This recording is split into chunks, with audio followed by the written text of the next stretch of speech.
Not many people know this, but in the late 90s, a Japanese man was stuck inside of a tiny, empty room for an entire year, completely naked, and the only clothes, food, or drink he was allowed to have were things he could win by entering magazine sweepstakes, and the story just gets weirder from there. So Tamawaki Hamatsu, whose nickname was Nasubi, which translates to eggplant because of the shape of his face, was an aspiring comedian in the late 90s in Japan who won a raffle to appear on a game show called Sasumi Denpa Shonen. Now, Nasubi had no idea what was going to happen on this segment, but at the time, the thing he wanted most in the world was to be famous, so he agreed to do whatever they wanted him to do. They blindfolded Nasubi, took him to an undisclosed location, put him inside of a tiny room with absolutely nothing inside of it except for stacks of thousands of magazines, forced him to take off all of his clothes, he was completely naked, and then locked him in the room. He had to stay in this room indefinitely. There was no time limit, and the only things that he could eat, drink, or wear as clothes were things that he could win by entering contests from these thousands of magazines by mailing in entry forms.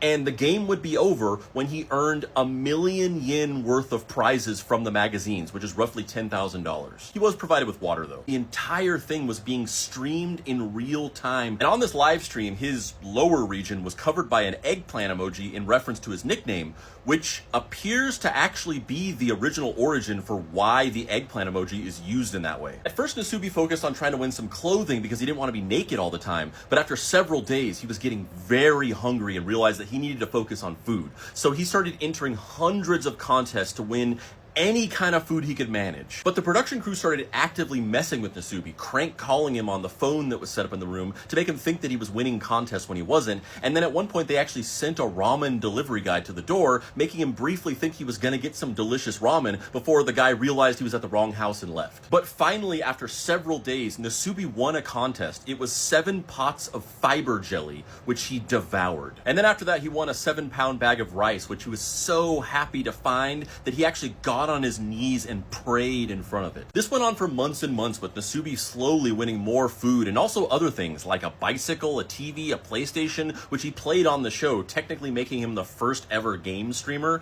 and also at one point a Japanese pop idol's used panties, which he tried to wear and they didn't fit. At one point, he survived on dog food for 3 whole months. There were a few times throughout the process where the producers actually moved him to different rooms and he was forced to start all over. And all in all, it took him 15 months to earn the 1,000,000 yen. And the entire time, The Life of Prizes was getting more and more popular with an average of 17 million viewers per episode, which Nasubi had no idea about until the day that he emerged from the room and learned that he was a national celebrity. My podcast, the Deep Cuts Podcast, did an entire hour-and-a-half episode about Nasubi with much more detail. It's episode 129.